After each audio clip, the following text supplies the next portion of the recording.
नमस्कार, आप देख रहे हैं के न्यूज। मैं हूं आपके साथ सुनी चौहान।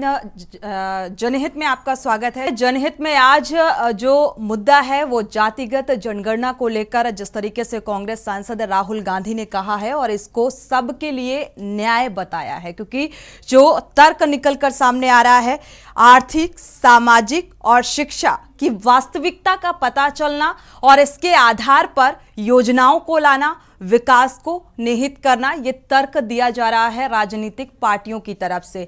लेकिन क्या असल मायने में यही तर्क है? वाकई चाहे हम पिछड़ी जातियों का जिक्र करें या ओबीसी का जिक्र करें या किसी भी जाति वर्ग का जिक्र करें, क्या वाकई राजनीतिक पार्टियां इसी लिहाज से इस बात का जिक्र कर रही हैं कि जातिगत जनगणना होनी चाहिए, या फिर असल मायने ये हैं कि इसे एक चुनावी मुद्दा बनाकर 2024 की राह को आसान बनाना है?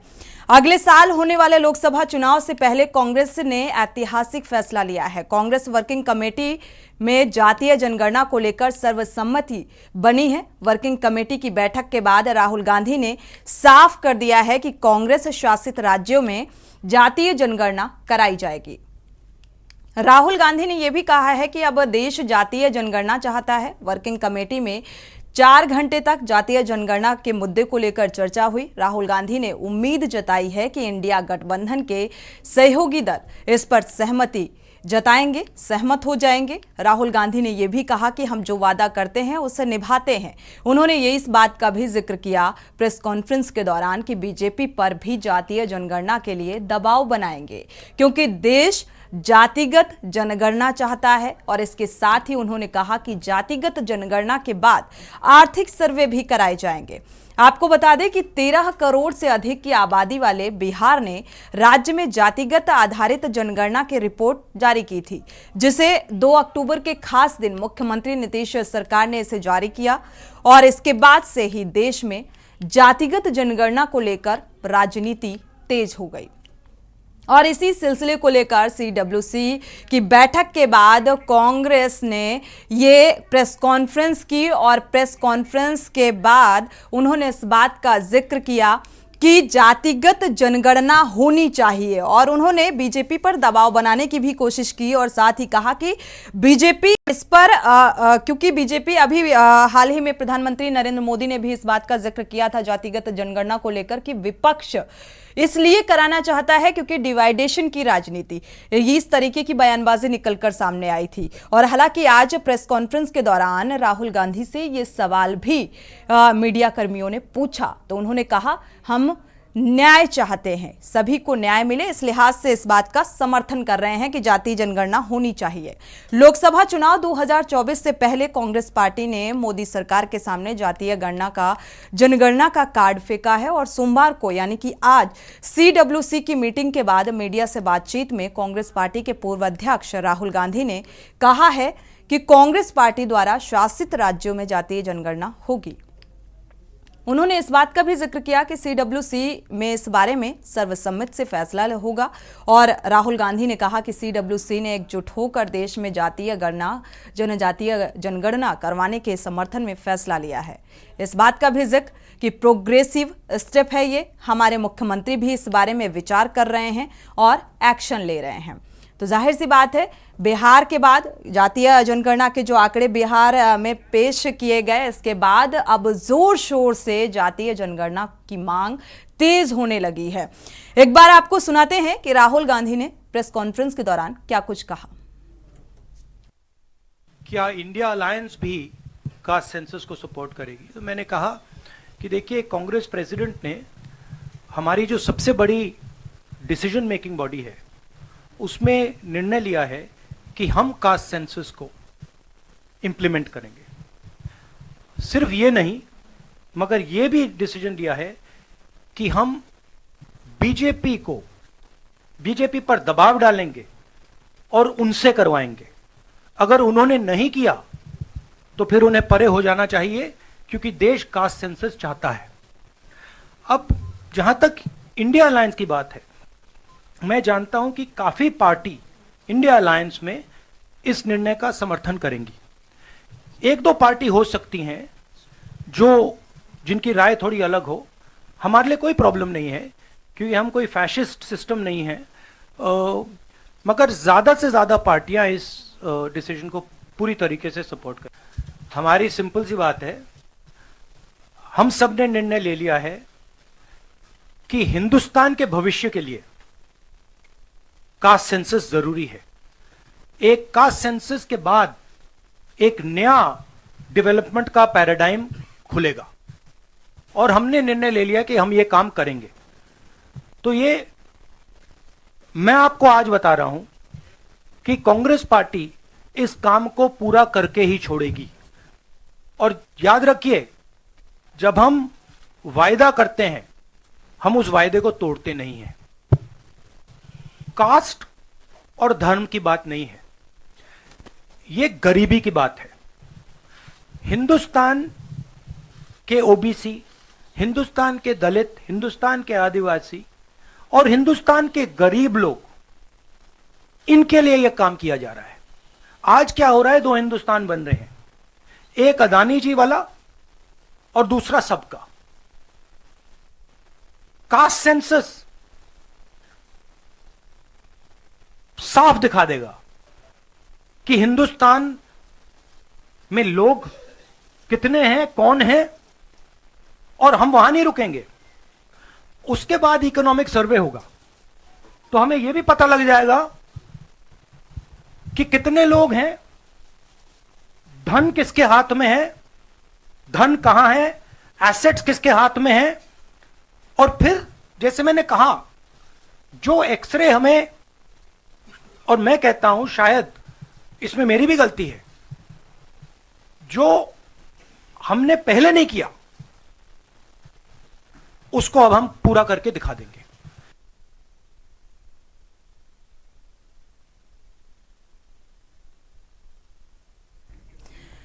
तो जाहिर सी बात है, जातिगत जनगणना को लेकर जो विपक्षी अलायंस है वो एक सुर में बोल रहा है कि जातिगत जनगणना होनी चाहिए। लेकिन सवाल ये है कि बीजेपी की तरफ से जातिगत जनगणना को लेकर कोई ठोस प्रतिक्रिया निकलकर क्यों नहीं सामने आ रही है, क्या वजह है? हमारे साथ खास मेहमान भी जुड़े हुए हैं, आपका परिचय करा देते हैं। कुंवर सिंह निषाद हैं, कांग्रेस प्रवक्ता हैं, स्वागत है आपका इस चर्चा में शामिल होने के लिए। रजा रिजवी हैं, वरिष्ठ पत्रकार, आपका भी बहुत बहुत स्वागत इस चर्चा में शामिल होने के लिए। अंकित चौधरी, बीजेपी प्रवक्ता, आपका भी बहुत बहुत स्वागत इस चर्चा में शामिल होने के लिए। अंकुश चौधरी, आप प्रवक्ता, आपका भी बहुत बहुत स्वागत इस चर्चा में शामिल होने के लिए। शुरुआत कर लेते हैं, अंकित चौधरी जी आपसे ही शुरुआत कर लेते हैं, क्योंकि जातिगत जनगणना की मांग जब से बिहार ने आंकड़े अपने, बिहार में ये जातिगत जनगणना को लेकर आंकड़े पेश किए गए, तो जाहिर सी बात है ये जो मांग है, ये जो सियासत है, ये राजनीति है, अब चरम पर है इस मुद्दे को लेकर। इसे महज मुद्दा ही माना जाए या वाकई कोई आम जनता या पिछड़ी जातियों का इसमें हित नजर आ रहा है, और बीजेपी बचती क्यों नजर आ रही है?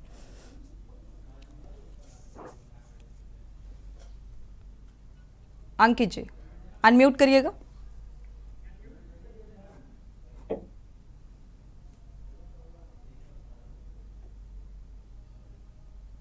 मैं आपके सम्मानित चैनल के माध्यम से सोनी जी ये बताना चाहता हूं सबको कि आप लगातार देखिए, जाति जनगणना की जो बात करते हैं, सन 1881 में जाति जनगणना अंग्रेजों ने चालू करी। अंग्रेजों ने इसलिए चालू करी ताकि हिंदुस्तान में फाड़ आए, हिंदुस्तान के लोग बिरादरियों में बटे, जातियों में बटे, धर्मों में बटे, अन्य चीजों में बटे। लेकिन जब ऐसा नहीं हुआ तो 1931 में उन्होंने ये जाति जनगणना बंद कर दी। उसके उपरांत लगातार आप 1947 के बाद हुई तब भी, लेकिन आंकड़े पेश नहीं किए गए। आप बताना चाहता हूं ना, आप लगातार देखिए। उसके बाद लगातार 2009, 14 से पहले कांग्रेस यहाँ रही है। कांग्रेस ने कब जाति जनगणना करी है, कब कोशिश करी है? दूसरा भी, हम लोग अखंड भारत की बात करते हैं, हम लोग बात करते हैं कि सब लोग एक मुट्ठी, एक राख और एक मिसाल के नीचे रहे। हम जाति जनगणना के खिलाफ नहीं है, लेकिन जाति जनगणना से जो नया आया, आज से पहले नीतीश कुमार कहां गायब हो गए थे? आप नीतीश कुमार को कहा जाति जनगणना?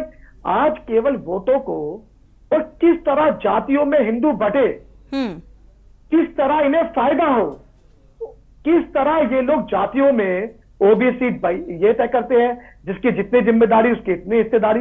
भाई यहाँ जैन समाज के लोग कहाँ जाएंगे? वो तो माइनॉरिटी में आते हैं। यहाँ सिख समाज के लोग कहाँ जाएंगे? वो तो माइनॉरिटी में आते हैं। उन्हें तो कुछ भी नहीं, हिस्सेदारी मिलनी चाहिए, हिंदुस्तान से बाहर भेज दी चाहिए। जितने भी क्रिश्चियन लोग हैं बाहर भेज देना चाहिए। हम तो क्या यही वजह मानी जाए कि बीजेपी को इसी बात का डर है कि जो अगड़ी जातियां हैं वो नाराज हो जाएंगी?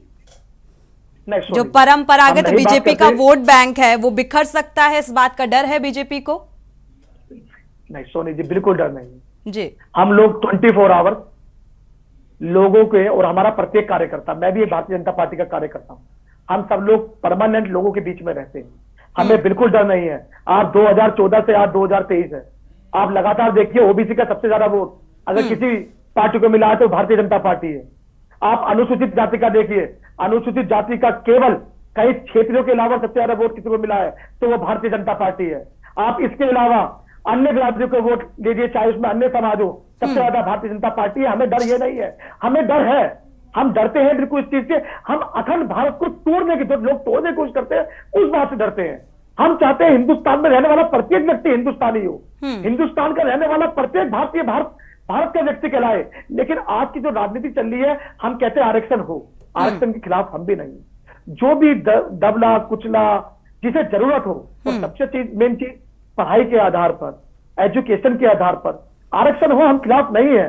जाति जनगणना के भी हम खिलाफ नहीं है, लेकिन सबको दिखाना।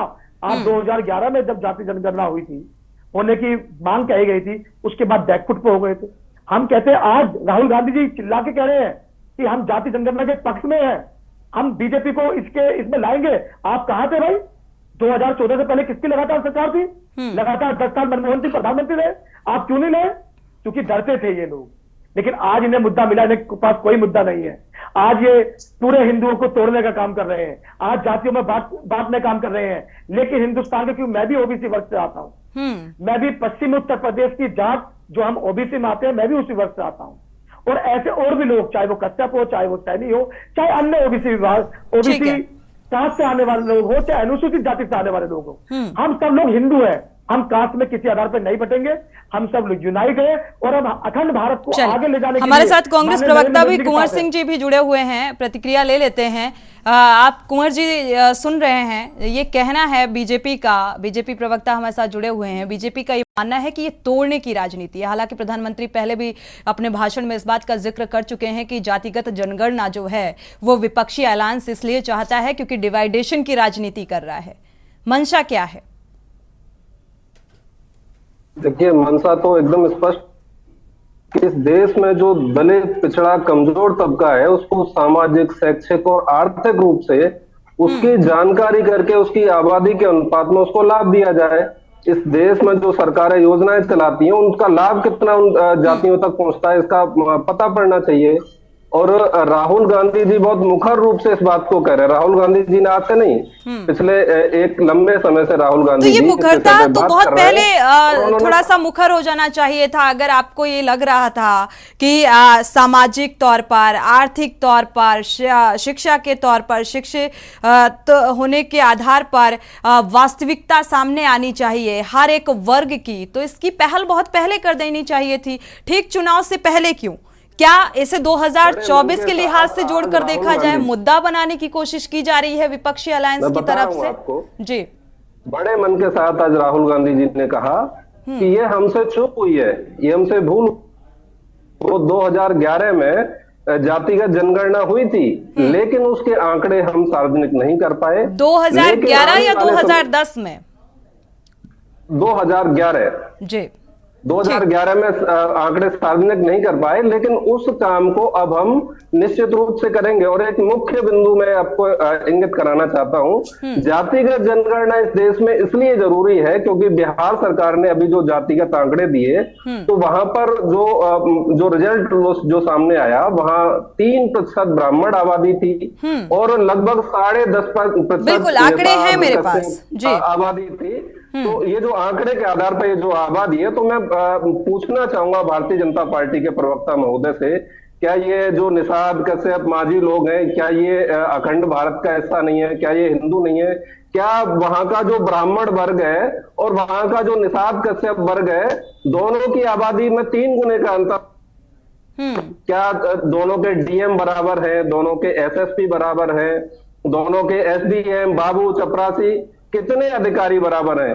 और राहुल जी ने एक्सरे की बात कही है कि ये जातिगत जनगणना करने के बाद एक एक्सरे हो जाएगा, उससे आंकड़े सामने आएंगे, तो इसमें भारतीय जनता पार्टी को कोई दिक्कत नहीं होनी चाहिए। हालांकि भारतीय जनता पार्टी और आरएसएस अपने जन्म काल से ही जो पिछड़ी दलित जातियां हैं उनके उत्पीड़न के पक्षधर रहे, उनके दमन के पक्षधर रहे, उन सामाजिक न्याय के विरोधी रहे। एक तरफ मोहन भागवत का निषाद भाई, आप अपनी जानकारी बयान आरक्षण और इनके कहते हैं आपको अखंड भारत को नजर नहीं आते, आपको दिक्कत तब नहीं आती है मेरी बात पूरी हो जाए, आपको। चलिए अंकित जी, इस बात का जवाब लेंगे आपसे। कुंवर जी अपनी बात को पूरा कर लें, ऐसे डिस्टर्बेंस हो जाएगा जी।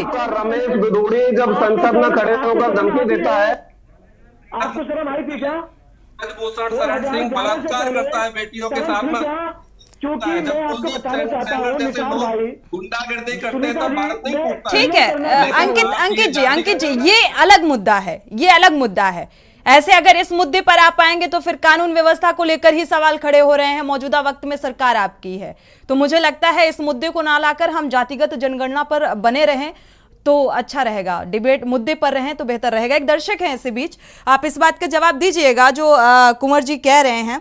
प्रेम जी एक दर्शक हैं, उनकी राय पहले साझा कर लेते हैं। स्वागत है आपका प्रेम जी, अपनी राय साझा कर सकते हैं। नमस्कार मैम जी। मैम, जाति जनगणना के आधार पर हमारे पीएम साहब ने कहा कि इससे देश में फूट पड़ेगी। मैं बोलता हूं कि वो हर प्रदेश में जो जा रहे हैं कि तेलंगाना में गए तो तेलंगाना की बुराई कर दी कि यहाँ बीजेपी होगी तो ठीक हो जाएगा, राजस्थान में गए तो राजस्थान की बुराई कर दी कि यहाँ मोदी आ गया है, वो बंगाल में जाएंगे तो बंगाल की बुराई करते हैं। मैं कहने का मतलब वो प्रदेश प्रदेश में फूट पैदा कर रहे हैं, तो जनगणना कहाँ से फूट पैदा कर देगी? उनको भी तो समझना चाहिए कैसे। चलिए, आपका भी मानना है कि जनगणना होनी चाहिए, जातिगत जनगणना होनी चाहिए, आपका ये मानना है?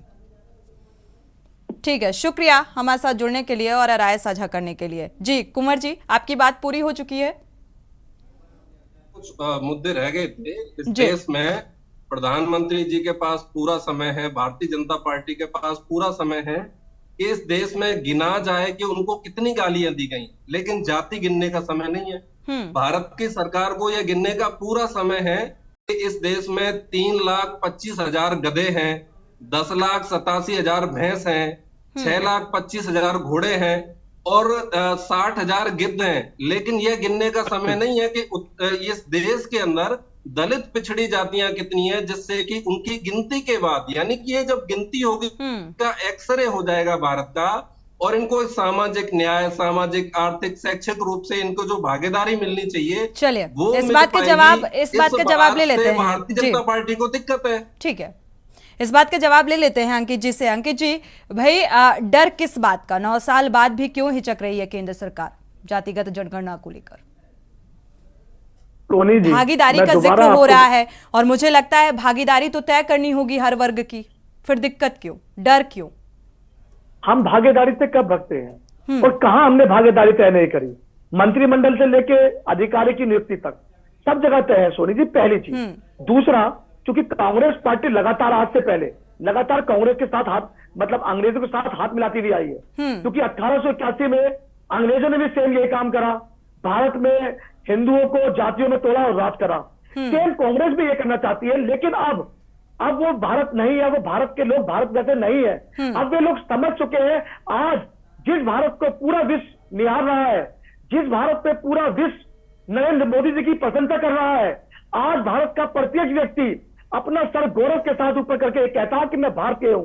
लेकिन कांग्रेस के समय में आप देखिए, आज आपको जातियों का डर, आज आप बात करते हैं दलितों की, आज आप बात करते हैं ओबीसी की। कहां थे भाई 2011 से पहले? आप 2014 से पहले लगातार सरकार में थे, तब कहां थे? अब कहां से आई? छोड़ो यार निषाद भाई, ये बात छोड़ देनी चाहिए, शर्म आनी चाहिए आप लोगों को। कहां बात हिंदू को तोड़ने की बात करते हैं? अब हिंदू नहीं टूटेगा, अब हिंदू एकजुट हो चुका है, अब हिंदुओं ने मन बना लिया है। ठीक है, हिंदू, ठीक है, ये हिंदुत्व सुन रहे हैं, इसीलिए तो ये सवाल मैंने किया था। क्या आपको अगड़ी जो जातियां हैं उनके बिखरने का डर है, इसीलिए इस बात को लेकर उचित प्रतिक्रिया निकलकर सामने नहीं आ रही बीजेपी की? हमें डर नहीं है। ओबीसी का समर्थन मिला है 10 सालों में, ये आंकड़े बताते हैं इस बात को। आप लगातार आंकड़े देख लीजिए, हमें चाहे वो जनरल कास्ट हो, चाहे वो ओबीसी हो, चाहे वो अनुसूचित हो, प्रत्येक ही जब वर्ग का हमें समर्थन मिला है, जब ही पूर्ण बहुमत से लगातार 2 बार केंद्र में आए हैं। हमें किसी जाति विशेष नहीं, प्रत्येक हिंदू ने, प्रत्येक व्यक्ति ने हमें वोट दिया है। पहली चीज, हमें डर ये नहीं है कि आगे भगेंगे। हम अखंड भारत की जो बात कर रहे हैं, इससे वो कहीं ना कहीं बिफरेगा, लोगों में हीन भावना की पैदा होंगी, लोग बाग जातियों में बटेंगे। हम नहीं चाहते किसी प्रकार से कोई जाति में बटे। आरक्षण की बात हो तो पढ़ाई पढ़ो। कुछ राजनीतिक दलों के लिए ऐसा भी हो सकता है कि ओबीसी की संख्या भानुमति का पिटारा खोल सकती है, जिसे संभालना भी मुश्किल हो सकता है। इस लिहाज से भी इसे देखा जा सकता है। एक दर्शक है इसी बीच, उनकी राय साझा कर लेते हैं। समरजीत जी मुंबई से जुड़े हुए हैं, स्वागत है आपका, अपनी राय साझा कर सकते हैं। हाँ, मैं ये बोलना चाह रहा हूँ कि अभी तो 9 साल से मोदी गवर्नमेंट है, इसके पहले इन्होंने, कांग्रेस वालों ने कराया था गणना। अभी राजस्थान का जनगणना करा के अभी तक चुपचाप बैठे थे, क्यों नहीं इन्होंने सार्वजनिक किया? अब पूरे भारत का घंटादार करने वाले कांग्रेसी, इनको थोड़ा शर्म नहीं आती है? अभी जाति जनगणना कराने की बात हो रही है, ये पूरे भारत को तोड़ने के चक्कर में है, फिर दिखे रहेंगे जाति गणना में। चलिए ठीक है, बीजेपी की भी यही प्रतिक्रिया सामने आ रही। शुक्रिया आपका। दर्शक है, दर्शकों की अपनी निजी राय है। ब्रेक का वक्त हो गया है, ब्रेक से जब वापस लौटेंगे तो हमारे साथ आम आदमी पार्टी के प्रवक्ता हैं, रुक करेंगे और जातिगत जनगणना को लेकर जो प्रतिक्रियाएं सामने आ रही हैं, इसे राजनीति से जोड़कर देखा जाए, क्योंकि आज राहुल गांधी ने इस बात का जिक्र किया कि यह राजनीति नहीं बल्कि जो सभी वर्ग हैं उनकी भागीदारी तय करना और न्याय के लिहाज से इसको जोड़कर देखा जा रहा है। लगातार हम जनजातीयगत जनगणना को लेकर चर्चा कर रहे हैं और इसमें अलग अलग प्रतिक्रियाएं राजनीतिक दलों की भी सामने आ रही हैं और दर्शकों की भी राय सामने आ रही है। हमारे साथ खास मेहमान लगातार जुड़े हुए हैं, रुक कर लेते हैं। आम आदमी के प्रवक्ता अंकुश जी का कर लेते हैं, इसके बाद वरिष्ठ पत्रकार भी हमारे साथ काफी देर से इंतजार कर रहे हैं। रजा जी, आपका रुक करेंगे। अंकुश जी, देखा जाए आज आपने बहुत ही बारीकी से अगर सुना हो, राहुल गांधी ने किस तरीके से जातिगत जनगणना को लेकर जिक्र किया, बहुत सारी चीज़ों का जिक्र किया। उन्होंने कहा कि डिस्टर्बेंस, डिस्ट्रैक्शन लक्ष्य है बीजेपी का, और ये भी कहा कि जातिगत जनगणना को लेकर एक लोकतांत्रिक विचारधारा है हमारी, हम फॉसिस्ट नहीं हैं। आप किस श्रेणी में, यानी कि उनकी विपक्षी अलायंस का जिक्र करें तो कुछ पार्टियां हैं जो इस बात से असहमति जता सकती हैं, तो आप अपने आप को किस श्रेणी में रख रहे हैं? मोनी जी, सबसे पहले धन्यवाद, आपने बोलने का हमें मौका दिया, कम भली दिया और देर से हमारे पास है। लेकिन सबसे अहम विषय ये है कि देखिए, आरक्षण जो है ये व्यवस्था पूर्व से चली आ रही है। सामाजिक ताने बाने को सही तरीके से रखना, क्योंकि हिंदुस्तान विविधताओं का देश है। हिंदुस्तान के अंदर 80% आबादी जो है वो ग्रामीण अंचल में बसती है। वो ग्रामीण का दबा कुचला व्यक्ति, उसको अगर समान रूप से उसको आगे बढ़ाना है तो कहीं ना कहीं उसमें आरक्षण की और ये सारी व्यवस्थाएं की गई। और इसका पता कैसे चलेगा? वो जाति जनगणना से पता चलेगा। सरकार स्कीम बनाती है, किस आधार पे बनाती है, किस सेक्शन को उसका लाभ मिले, किन लोगों तक पहुंचे, वो जातिगत आधार पे जब उनका पता चलेगा तब हम लोग उसको सही तरीके से इम्प्लीमेंटेशन कर सकते हैं। अंकित चौधरी जी ने बताया कि तमाम एसएसपी, डीएम, कप्तान सारे के सारे, भाई कैसे पता चला आपको, आपने कैसे लगाए? वो आपको जाति से उनका पहचान हुई ना, तभी तो आपने उनका किया, उनको तभी तो रखा। तो आप इस तरीके से नहीं कह सकते, ये जरूरी है। जहां तक बार बार ये कहे कि इससे लोग हिंदू विभाजित होगा, बात हिंदू मुस्लिम की नहीं है। जिस हिंदुस्तान के अंदर हम रहते हैं वो वसुधैव कुटुंबकम की हम बात करते हैं, वहां हम हिंदू मुस्लिम सिख ईसाई आपस में हम भाई भाई की हम लोग बात करते हैं। जो जातीय जनगणना से ऐसा क्या हो जाएगा कि विद्वेष पैदा हो जाएगा आपस में? भाई ये कौन सा तर्क हुआ आपका? तो तर्क और कुतर्क में अंतर होता है। जातीय जनगणना से यह स्पष्ट होगा कि जो इकोनॉमिकल, जो वीकर सेक्शन के लोग हैं, जो पिछड़े लोग हैं, जो दबे लोग हैं, जो सामाजिक समरसता में कहीं ना कहीं पीछे छूट गए, जो पढ़ाई नहीं कर पाए, शिक्षित नहीं हो पाए, उनको उनका प्रतिनिधित्व नहीं मिला, इसलिए हम बात कर रहे हैं। ये बात कर रहे हैं कि हिंदू से हिंदू लड़ेगा भाई, तो ये कोई तर्क नहीं हुआ। कहीं ना कहीं कास्ट सेंसस जरूरी है, आम आदमी पार्टी इसका समर्थन करती है और हमारी मांग है कि जल्द से जल्द केंद्र सरकार को इसको करना चाहिए। चलिए, फिलहाल आप इस श्रेणी में नहीं रखते अपने आप को, आम आदमी पार्टी नहीं रखती है, ये बात अलग है कि कई जगह के दौरों को लेकर, चाहे हम छत्तीसगढ़ के दौरे को लेकर जिक्र करें तो कई बयानबाजी निकलकर सामने आती हैं, इसलिए मैंने ये सवाल किया आपसे। हमारे साथ वरिष्ठ पत्रकार भी जुड़े हुए हैं, रजा रिजवी जी। रजा जी, आपका रुख करेंगे। जातिगत जनगणना को लेकर जो प्रतिक्रियाएं राजनीतिक पार्टियों की सामने आ रही हैं और आज राहुल गांधी ने जो अहम बिंदुओं का जिक्र किया, इसे आप किस नजरिए से देखते हैं और क्यों जरूरी है? जाति जनगणना जो है, जनगणना होना जरूरी है और होना भी चाहिए। इससे किसी राजनीतिक पार्टी को बहुत डरने की जरूरत नहीं है और न घबराने की जरूरत है। ये किसी देश में पता होना चाहिए कि हमारे देश के अंदर किस समुदाय की, किस बिरादरी की जो है वो जनसंख्या क्या क्या है। इसमें कोई दिक्कत नहीं है, क्योंकि हमने देखा है कि बहुत से राजनीतिक पार्टियां बना करके लोग पूरे अंतरराष्ट्रीय और पूरे देश का और पूरे प्रदेश का अपना पार्टी बताते हैं और फिर उसके बाद इतने तरीके से बता देंगे कि साहब हमारी जो है वो जनसंख्या इतनी है कि हमें इतनी भागीदारी मिलनी चाहिए। छोटी छोटी पार्टियां जैसे हमारे उत्तर प्रदेश में है, राजभर समुदाय की ओम प्रकाश राजभर ने अपनी पार्टी बना ली, अनपुरिया पटेल ने अपनी पार्टी बना ली, निषाद पार्टी ने अपनी पार्टी बना ली। अब वो पार्टी बना करके जितनी मूल रूप से उनकी जातियां हैं, ये कैसे पता चले कि वो हमारे देश में 10% है कि 5% है कि 3% है कि 50% है। अब यही पार्टियां जो बनती हैं, ये बड़ी बड़ी पार्टियों से मिलकर के, बार्गेनिंग शब्द तो नहीं कहूंगा, लेकिन बड़ी बड़ी पार्टियों से मिलकर ये कहते हैं साहब मेरी आबादी 12% है और हमें इतनी हिस्सेदारी मिलनी चाहिए, इतना एमएलए का टिकट, इतना एमपी का टिकट मिलना चाहिए। तो अब जैसे राजभर समाज की बहुत ज्यादा नहीं है गिनती, 3 पॉइंट कुछ % शायद आया है, कितना आया है तो जानेंगे।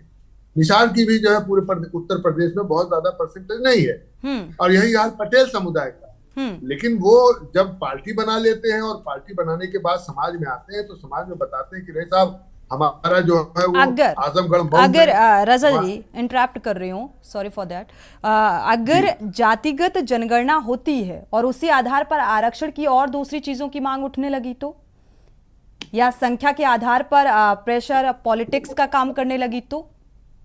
देखिए सोनी जी, आरक्षण कौन आदमी नहीं चाहता, किस आदमी को आरक्षण बुरा लगता है? हर पार्टी वाला, ये तो कहिए कि हमारे ब्राह्मण, हमारे ठाकुर, हमारे जो है वैश्य परिवार के लोग, ये सब बिजनेस में रह के या सर्विसों में रह के ये लोगों की हैसियत मजबूत है। हर आदमी चाहता है कि आरक्षण, और जिनको आरक्षण मिलता चला आ रहा है उन्हीं के परिवार में ज्यादा से ज्यादा आरक्षण है सोनी जी, आप समझ लीजिए। और जिनको आरक्षण मिलना चाहिए वो बहुत किनारे हैं। जो आरक्षण लागू है वो आरक्षण जो बड़े परिवारों को मिल चुका आरक्षण, उनके यहाँ करोड़ों की संपत्ति है और उनके कई बिल्डिंग है, कई मकान है, कई गाड़ियां हैं और उनके जो है लाखों करोड़ रुपए जमे हैं, उन्हीं के परिवार को ज्यादा आप देखिए परसेंटेज वही आरक्षण मिलता चला आ रहा है। बिल्कुल। तो कहीं ना कहीं आरक्षण जो है ये बहुत जरूरी चीज है, इससे किसी को भागना नहीं चाहिए। अगर भारतीय जनता पार्टी के हमारे प्रवक्ता ने अच्छी बात कही कि जाति में ना बटे लोग, इसलिए तो जाति में तो लोग बटे हुए हैं भाई, इससे कहाँ इनकार हो सकता है? इससे कौन इनकार कर सकता है सोनी जी कि हमारे भारत में लोग जाति नहीं है, एक ही जाति है। बिल्कुल। हिंदू शब्द वे ऑफ लाइफ है, जीने के तरीका है, सनातन एक धर्म है। बिल्कुल। लेकिन आप देखिए कि सब लोग सनातन में नहीं शामिल हैं, सब सनातन धर्म को नहीं मानते। तो लेकिन भारतीय जनता पार्टी की अपनी स्टाइल है, वो चाहती है कि हमारे सभी हिंदू भाई जो है वो एक उसके अंदर रहे, एक बैनर पे रहे, तो उस तरीके से वोट का परसेंटेज हम ले लेंगे। अब आप देखिए कि ब्राह्मण और ठाकुर जो बिहार में जातिगत जनगणना हुई है 3 पॉइंट कुछ जाकर के 4 से कम प्रतिशत है ठाकुरों के भी, और जो है ब्राह्मण भाइयों की भी 4 से कम प्रतिशत है। लेकिन आप देखिए कि राजनीति के अंदर हमारे ब्राह्मण भाई और ठाकुर भाई सबसे ज्यादा रहते हैं। भारतीय जनता पार्टी जो शुरू में 3.65% है ब्राह्मणों का और राजपूत 3.45%। जी जी, तो इतने पर तो, लेकिन अब लगता है कि नहीं साहब इनकी जनसंख्या बहुत ज्यादा है, बहुत भारी, जिस तरीके से माहौल बनाते हैं। आप देखिए भारतीय जनता पार्टी सुनिए, शुरू में जो पार्टी थी वो कहा जाता था ये बनियों की पार्टी, शुरू की बात कर रहा हूँ। बिल्कुल, हाँ, शुरुआती दौर में ऐसी हलचल थी। बनियों की पार्टी भारतीय जनता पार्टी। उसके बाद धीमे धीमे इसमें ठाकुर ब्राह्मण आ गए ऊंची जाति के, तो ये हुआ कि साहब ये उनकी पार्टी भारतीय जनता पार्टी। लेकिन भारतीय जनता पार्टी ने 9 साल के अंदर जो है वो ओबीसी को भी, दलित समुदाय को भी, पिछड़ी जातियों को भी उसने गले लगाया और गले लगा करके किसी न किसी, चाहे भीम ऐप बना करके, चाहे राष्ट्रपति का पद दे करके, चाहे केंद्र में जो है एक समय आता था, उसमें लिखा जाता था, और हमारे तो प्रदेश में बोर्ड भी लगे थे कि साहब हमने इतने ओबीसी मंत्री बनाए केंद्र में, उनके नाम तक लिखे जाते थे कि जिससे समाज में लोग जाने कि भारतीय जनता पार्टी का ओबीसी से भी प्रेम है। हमने इतने कैबिनेट मिनिस्टर बनाए, हमने इतने जो है लोगों को दिया। तो भारतीय जनता पार्टी कहीं ना कहीं ये वोट पा करके, और भारतीय जनता पार्टी स्थापित हो गई, ओबीसी को वोट भी, दलित भाइयों की वोट भी, ओबीसी वोटर का समर्थन भी मिला बीजेपी को। बिल्कुल। तो और जो पार्टियां हैं सोनी जी, उन्होंने सोचा है तो भारतीय जनता पार्टी बिल्कुल अग्गे मारी ली जा रही है, तो कुछ करना चाहिए। तो समाजवादी के पार्टी जो अखिलेश है, उन्होंने कहा साहब पीडीए लागू हो जाएगा साहब, पिछड़ी दलित अल्पसंख्यक। अब पिछड़ी दलित अल्पसंख्यक अगर खाली ही वोट दे देंगे, यही अगर एक पार्टी में किसी में ठीक से चले जाए, तो किसी दूसरे के वोट मांगने की जरूरत नहीं, सत्ता पे आदमी नसीन हो जाएगा। और देखिए यही सब स्टाइल लेकर के बिहार के अंदर जाति जनगणना हुई है। 66% ओबीसी जो है पिछड़ा जाति और अति पिछड़ा जाति। वोट कितना पड़ता है आपको सोनी जी मालूम है?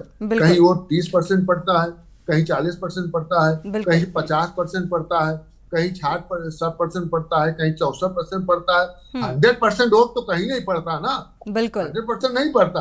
और इसी वोट में अगर अति पिछड़ा जो बिहार का और पिछड़ा का जो 66% का आंकड़ा आया है, और अगर ये लोग गोलियाने की कोशिश करेंगे, बिहार के लोग तेजस्वी हो गए और ये बिहार के चीफ मिनिस्टर हो गए, तो कहीं ना कहीं भारतीय जनता पार्टी की परेशानी होगी।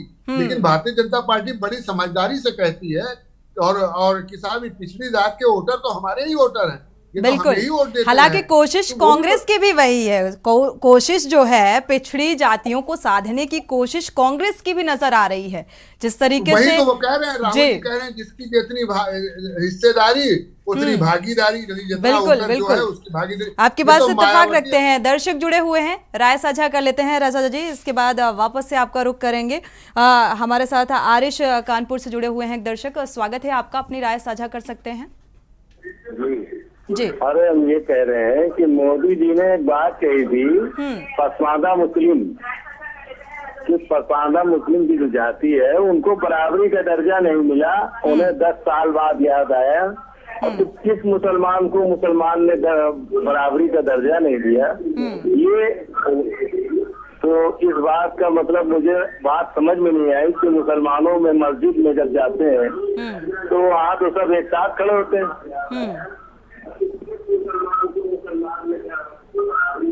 बिल्कुल, शुक्रिया आरिश जी जुड़ने के लिए और राय साझा करने के लिए। ये भी मुद्दा बहुत जोर शोर से उठा, इसमें भी राजनीति हुई।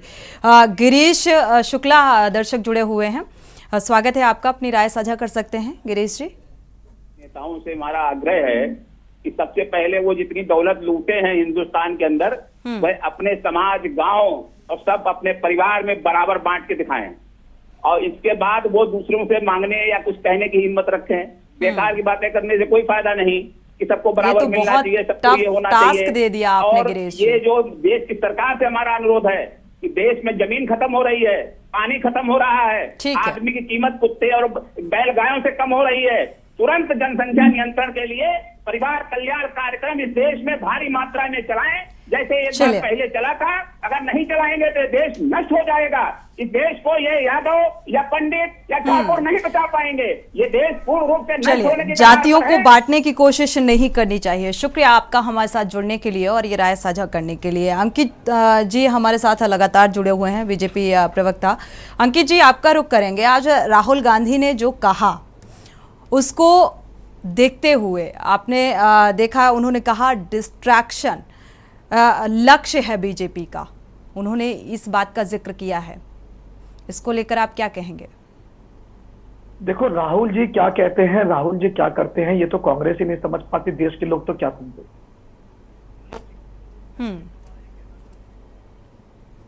आरक्षण, क्योंकि लास्ट बार हम कर रहे हैं जाति जनगणना की बात करते हैं।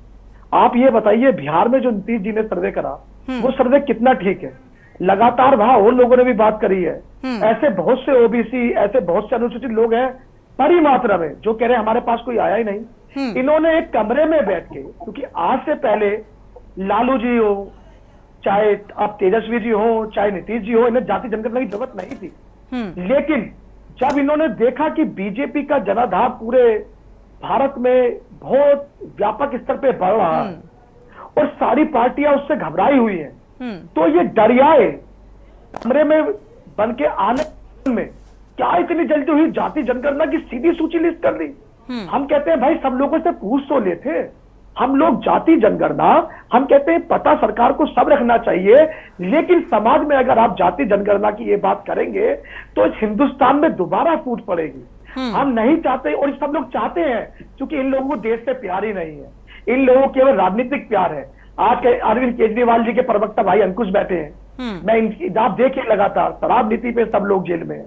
क्या मतलब है? आप एक विषय बताइए आज कभी किसी ने कल्पना कर सकते नहीं, उसको लेकर भी तो अगर इस मुद्दे का जिक्र करेंगे तो डिबेट डिरेल हो जाएगी, क्योंकि इसको लेकर भी तो तरह तरह की बयानबाजी सामने आ रही है कि कोई घोटाला नहीं है, बावजूद इसके सरकारी एजेंसियों का गलत तरीके से इस्तेमाल किया जा रहा है, बीजेपी के ऊपर आरोप लगाए जा रहे हैं। इसी टॉपिक पे सोनी जी, केवल इसी टॉपिक पे जिस कुछ लोग की और दबे वर्ग की बात करते हैं, पंडित श्यामा प्रसाद मुखर्जी और दीनदयाल उपाध्याय जी का सपना था कि अंतिम पंक्ति में बैठे हुए व्यक्ति तक सरकारी योजना का लाभ मिलना चाहिए, और भारतीय जनता पार्टी ने वो सिद्ध करके दिखाया। नहीं, कांग्रेस भी तो यही कह रही है। जब आज राहुल गांधी से सवाल किया मीडिया कर्मियों ने, तो उन्होंने इसको इसी से जोड़कर बताया कि सबको न्याय मिले, इसीलिए ये जरूरी है कि जातिगत जनगणना होनी चाहिए। बीजेपी पर इसके लिए दबाव भी बनाया जाएगा। सोनी जी, हम तो कहते हैं क्यों कांग्रेस ने नहीं करा? कभी कल्पना कर सकता था यहाँ का गरीब व्यक्ति कि 5 लाख का आयुष्मान कार्ड बन रहा है? कभी कर सकता था लोगों की, हमारी महिलाओं की, हमारी माताओं की, हमारी बहनों की आंख खराब? अरे सीएजी ने उसी आयुष्मान कार्ड पे भाई घोटाला बताया। आपके आयुष्मान कार्ड का घोटाला नहीं सुना कि आप ये बात बताइए। आप यार घोटालों की पूरी भरी हुई तिजोरी होने के बाद घोटाले की बात करते हो अंकुश भाई, छोड़िए। नारायण राणे पे अंकित जी कैग की रिपोर्ट का जिक्र किया जा रहा है। हेमंत बिश्व शर्मा के वाटर घोटाले पे बुकलेट किसने जारी की थी? कौन लोग खड़े थे? ठीक है, वन बाय वन। आदमी जो भ्रष्टाचारी होता चला जाता है, पूरा कांग्रेस मुख्यमंत्री पूरा पंजाब बात कर दिया आप लोगों ने। आप लोग बात करते हैं, किसकी बात करते हैं? हम लोगों ने शिक्षा क्रांति ला इस देश में लेके आए, इस देश के अंदर। चलिए कुंवर जी, आपका रुख करेंगे। अंकित जी, एक दर्शक इसी बीच जुड़े हुए हैं, उनकी राय पहले साझा कर लेते हैं, क्योंकि दर्शकों की राय भी ऐसे मामले को लेकर बेहद अहम हो जाती है। कुलवंत जी जुड़े हुए हैं। दर्शक, स्वागत है आपका, अपनी राय साझा कर सकते हैं कुलवंत जी। देखिए, मात्र 9 सालों में 100 लाख करोड़ रुपए का कर्ज चढ़ाया देश पर। देश विश्व गुरु नहीं, विश्व कर्जधारी जरूर बन चुका है। अगर इस पे काबू ना पाया गया तो हम आने वाले समय में किसी ना किसी ईस्ट इंडिया जैसी कंपनियों से हम भी ग्रस्त हो जाएंगे। वो ईस्ट इंडिया बाहर से ना आकर के यहाँ हमारी भारत की कोई ईस्ट इंडिया कंपनी बन जाएगी, और मुखबिर तो मुखबिर ही रहेंगे। उनका क्या, उनकी तो दालूटी चल रही है। कर्जा इस वक्त बहुत अहम है। जात पात पे बैठे हुए हैं, ठीक है, लेकिन आप देखिए विषय कर्जा कितना है। 100 लाख करोड़ रुपए कर्जा चढ़ चुका है, और देश पर किसी को चिंता नहीं इस चीज की। जहां पर सभी राजनीतिक पार्टियों को अपने चुनाव, अपनी कुर्सी की चिंता सताने लगी है। शुक्रिया जुड़ने के लिए और राय साझा करने के लिए। अगले दर्शक विनोद जी जुड़े हुए हैं, स्वागत है आपका, अपनी राय साझा कर सकते हैं विनोद जी। आपके पास बैठे हुए हैं जी। हेलो जी, सुन पा रहे हैं विनोद जी। जो बीजेपी प्रवक्ता आपके बैठे हुए हैं, मैं उनसे पूछना चाहता हूं कि जो अभी जी मैडम जी सुन पा रहे हैं, टीवी को वॉल्यूम कम कर दे। बीजेपी प्रवक्ता से पूछना चाहता हूं कि जो सीएमओ और पीएमओ ऑफिस में ओबीसी और हाँ मैडम, पीएमओ और सीएमओ ऑफिस में जो ओबीसी की संख्या है, वहाँ पे जो कर्मचारी काम करते कितने % काम करते हैं? ठीक है, शुक्रिया हमारे साथ जुड़ने के लिए और ये राय साझा करने के लिए। सवाल है हमारे दर्शक का, अंकित जी आपसे सीधा सवाल है कि सीएमओ और पीएमओ ऑफिस में जो कर्मचारियों की संख्या है, वहां पर काम करने वाले लोगों की ओबीसी और कितने प्रतिशत है, क्या आपको पता है? सोनी जी जी, चाहे सीएमओ हो, पीएमओ हो, या भारत का कोई भी सरकारी दफ्तर, उन सबको जो नौकरियां मिली हैं उनकी काबिलियत के आधार पर मिली। उनको नौकरियां जाति देखकर नहीं दी गई, उनको नौकरियां उनकी बिरादरी देखकर नहीं दी। वे सब लोग जो कार्यरत हैं वे सब लोग अपनी काबिलियत के अनुसार हैं, और हम लोग उस जाति का कभी भी आकलन नहीं करते। हम ये नहीं कहेंगे पीएमओ में कौन लोग हैं, भाई काबिलियत के अनुसार कोई कश्यप समाज का आदमी है तो वो भी है, काबिलियत के अनुसार कोई ब्राह्मण समाज का आदमी है तो वो भी है, काबिलियत के अनुसार कोई जैन समाज का आदमी है तो वो भी है, काबिलियत के अनुसार कोई ठाकुर समाज का आदमी है तो वो भी है। काबिलियत पे और आप ये करेंगे, आप किस भारत की बात करते हैं आप? बड़ी शर्म आती है मुझे। ऐसे क्वेश्चन भी अगर पूछे जाएंगे तो सोनी जी मन बड़ा दुखी होता है। आप ये ठीक है, ये जनता है और मुझे लगता है लोकतंत्र में हर किसी को अधिकार है अपनी बात रखने का। लेकिन लोकतंत्र में रहने के बाद, क्योंकि मुझे लगता है किसी पार्टी या विशेष से जुड़े हुए हो, अगर आप टैलेंट, अगर आज आप बात करेंगे भाई सीएम और पीएमओ में ये काम देखने का है क्या कि कितने लोग कहां लगे हुए हैं, ना, ये भारत की नहीं, इस भारत में ऐसा नहीं होगा। जिस भारत को अखंड भारत की तरफ ले जाना चाह रहे हैं वहां ऐसी गंदा नहीं होगी। हाँ, आप पूछिए किस मेरिट पे रखा हुआ है, कितनी परसेंटेज उसकी थी, कौन कौन से टेस्ट क्लियर करे, उसके आधार पे वो लोग गए। इस आधार पर नहीं कि उनकी जाति का है, हम बिल्कुल भी इसके साथ नहीं है। हम सब लोग अखंड भारत के भारतीय हैं और प्रत्येक व्यक्ति, प्रत्येक हिंदू इस जाति में नहीं बटेगा और ये पूरी तरह विरोध। चलिए, पूरी तरह से बीजेपी का मानना है कि इसे जातियों में बांटने की कोशिश की जा रही है और इसीलिए मांग की जा रही है कि जातिगत जनगणना होनी चाहिए। हमारे साथ एक दर्शक जुड़े हुए हैं, रुक कर लेते हैं। स्वागत है आपका, अपनी राय साझा कर सकते हैं।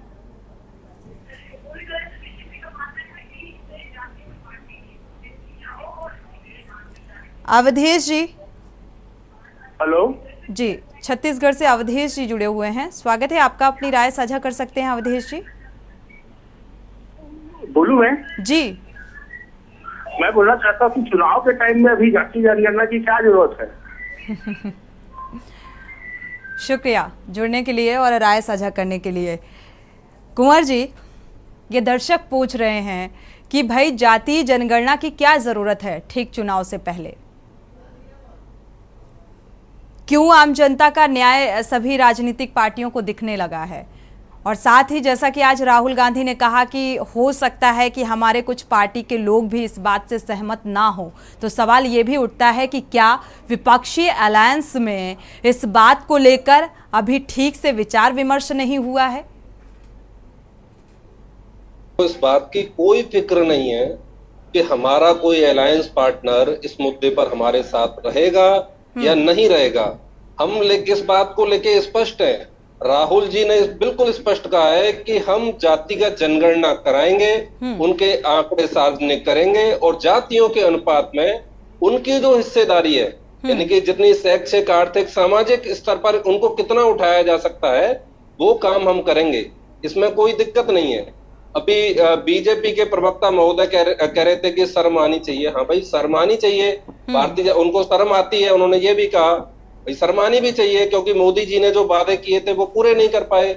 मोदी जी ने इस देश के लोगों से यह झूठ बोला कि वो पिछड़ी जाति से हैं। उन्होंने अगड़ी जाति में जन्म लेकर 2002 में अपने ही हस्ताक्षर से अपनी जाति को ओबीसी घोषित कर दिया और उत्तर प्रदेश और बिहार के लोगों को मूर्ख बनाया कि मैं पिछड़ी जाति से हूं। अगर मोदी जी पिछड़ी जाति से होते तो भाई पिछड़ी जातियों के आरक्षण के विरोध क्यों करते? अगर मोदी जी पिछड़ी जाति के होते तो पिछड़ी जाति के जो लोग मांग करते हैं हक अधिकार की, उनकी बात को सामने लेके आते, उनके हक अधिकार की मांगों को आगे करने के लिए प्रयास करते। केंद्र में और राज्य में दोनों जगह पे भारतीय जनता पार्टी की सरकार है, तब उनको दिक्कत नहीं होनी चाहिए थी। लोकतंत्र में अभी ये लोकतंत्र की दुहाई देते हैं। लोकतंत्र का तो भाई दमन किया जा रहा है। यहाँ ईडी से, सीबीआई से और अन्य संस्थाओं से लोकतंत्र का दमन किया जा रहा है।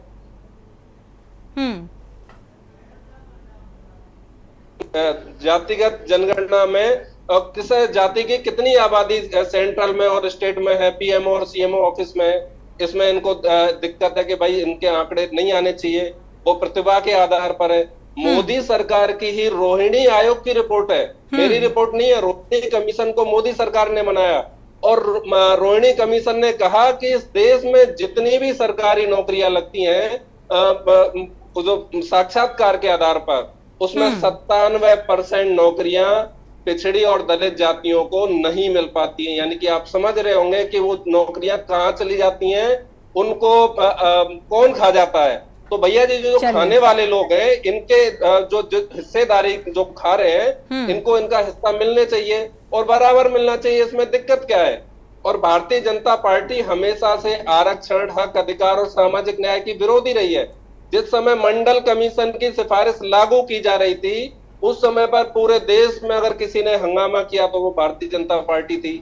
कमलापति मिश्रा ने पूरे देश में आंदोलन चलाया था। आपके लाल कृष्ण आडवाणी ने रथ यात्रा निकाली थी। ठीक है, इस बात का जवाब लेंगे अंकित जी से। दर्शक इसी बीच पंजाब से जुड़े हुए हैं, जयंत जी, उनकी राय साझा कर लेते हैं। स्वागत है आपका, अपनी राय साझा कर सकते हैं जयंत जी। मैडम ऐसा है, ये जो जनगणना है मेरे मुताबिक ठीक है। रीजन क्या है, देखो 1947 से जो मतलब पाकिस्तान और इंडिया डिवाइड हुआ था जी, हेलो, तो उस वक्त जो वहाँ की कम्युनिटी थी, हिंदू सिख जो भी एससीबीसी इंडिया में आए थे, आज तक उनको कोई फैसिलिटी नहीं मिली, ना जॉब में, ना उनको कहीं बिजनेस में, ना कहीं और, हर जगह से वो पिछड़े हुए हैं। अपनी मेहनत से तो जरूर आगे बढ़े हैं, लेकिन फैसिलिटी कोई नहीं मिली जी, जो उनका हक मिलना चाहिए, क्योंकि वहां से तो वो खाली हाथ आए हैं। यहाँ पे तो उनके पास था नहीं कुछ जी, जो वहां पे था वहां रह गया, जमीन जगह सारी पाकिस्तान में रहेगी, लेकिन यहाँ क्या मिला, जीरो। लेकिन यहाँ हम शुक्रिया हमारे साथ जुड़ने के लिए और ये राय साझा करने के लिए। हमारे साथ वरिष्ठ पत्रकार जुड़े हुए हैं, रजा जी, फाइनल कमेंट ले लेते हैं आपका, क्योंकि समय इजाजत नहीं देता कि चर्चा को आगे बढ़ाएं। रजा जी, जो ये जातिगत जनगणना को लेकर एक सियासत शुरू हो चुकी है, हालांकि विपक्षी अलायंस भी इस बात का जिक्र कर रहा है, जैसा कि आज राहुल गांधी ने कहा कि ये सबके न्याय से इसका तर्क दिया गया कि सबका न्याय, सबका विकास होगा, उसी आधार पर योजनाएं लाई जाएंगी ताकि उसका उचित लाभ हर वर्ग को मिल सके। क्या वाकई यही मंशा नजर आ रही है? बीजेपी की कोई ठोस प्रतिक्रिया का न आना क्या कुछ जाहिर कर रहा है? ये कांग्रेस और राहुल जी ने कहा, तो राहुल जी ने एक अल्पसंख्यकों की स्थिति के बारे में एक जांच कराई थी, कांग्रेस की सरकार थी, तो उसमें जब रिपोर्ट आई थी तो रिपोर्ट में आया था कि दलित भाइयों से भी नीचे हमारे जो है वो अल्पसंख्यक समुदाय के लोग हैं। तो रिपोर्ट तो आ गई, रिपोर्ट के बाद किया क्या, ये सवाल उठता है कि रिपोर्ट आने के बाद अगर आपने रिपोर्ट करवाई तो क्या मुसलमानों को आप बेइज्जत करना चाह रहे थे इसलिए आपने किया, कि मुसलमानों की आप मदद करना चाह रहे थे इसलिए किया?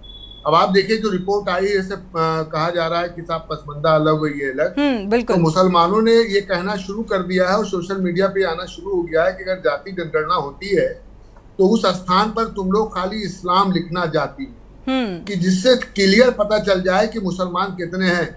हमें तो 10 साल से बताया जा रहा था कि 20% मुसलमान, 20% मुसलमान। बिहार की जातीय जनगणना जो आई है 17 पॉइंट से कुछ 63% है, तो कहाँ चले गए हम लोग? 2.5% कहाँ गायब हो गए? 10 साल से हम सुन रहे थे कि साहब 20% मुसलमान, 20% मुसलमान, उसी से आंकड़ा बन रहा था। समाजवादी पार्टी की जब सरकार बनी तो 20% के हिसाब से उन्होंने एसओ और थाना अध्यक्ष और डिपार्टमेंट में आदमी रखना शुरू कर दिए कि साहब 20% की भागीदारी मुसलमानों की, इसलिए जो है उनको जो है नौकरियों में भी और सब देखना शुरू किया। और सरकार रही फिर चली गई, वो अलग मुद्दा है। लेकिन 20% से अब देखा बिहार में 17.3% लगभग आ गए हम लोग। तो ये जो जाति गणना में कहीं ना कहीं हम लोग मुसलमान एक शब्द लिखने के कहीं अपनी जात बढ़ा देते हैं, कोई हम पसमंदा, हम अंसारी, हम सोनार, हम लोहार, खाली इस्लाम शब्द लिखें कि जिससे सही पता चल जाए कि मुसलमान की स्थिति कितनी है, जिससे उनकी भागीदारी की स्थिति सही हो सके। बिल्कुल, क्या 10 साल के बाद मुसलमान की बच्चे नहीं पैदा किया क्या उन लोगों ने? कोई आमदनी उनकी बढ़ी नहीं बच्चों के मामले में, खाली बस 20% कहते रहे, और जब बिहार का आंकड़ा बना तो हम 17 और 18 के बीच में आ गए। बिल्कुल, इसको भी लेकर कई तर्क और कुतर्क सामने आ रहे हैं। आप सभी मेहमानों का शुक्रिया इस चर्चा में शामिल होने के लिए। लेकिन जिस तरीके से चुनाव से ठीक पहले जनजातिगत जनगणना का मुद्दा जोर शोर के साथ उठाया जा रहा है और जिस तरीके से राजनीतिक दल ये कह रहे हैं कि इसका राजनीति से सरोकार नहीं है, असल मायने में इसका राजनीति से सरोकार है, क्योंकि ठीक लोकसभा चुनाव से पहले इसे एक मुद्दे की तरह भुनाए जाने की कोशिश की जा रही है, ना कि किसी के आर्थिक तौर पर, सामाजिक तौर पर और शिक्षा के तौर पर विकास की राह को आसान बनाने की कोशिश की जा रही है। इसी के साथ जनहित में फिलहाल बस इतना ही। आगे खबरों के लिए आप देखते रहिए के न्यूज़ इंडिया।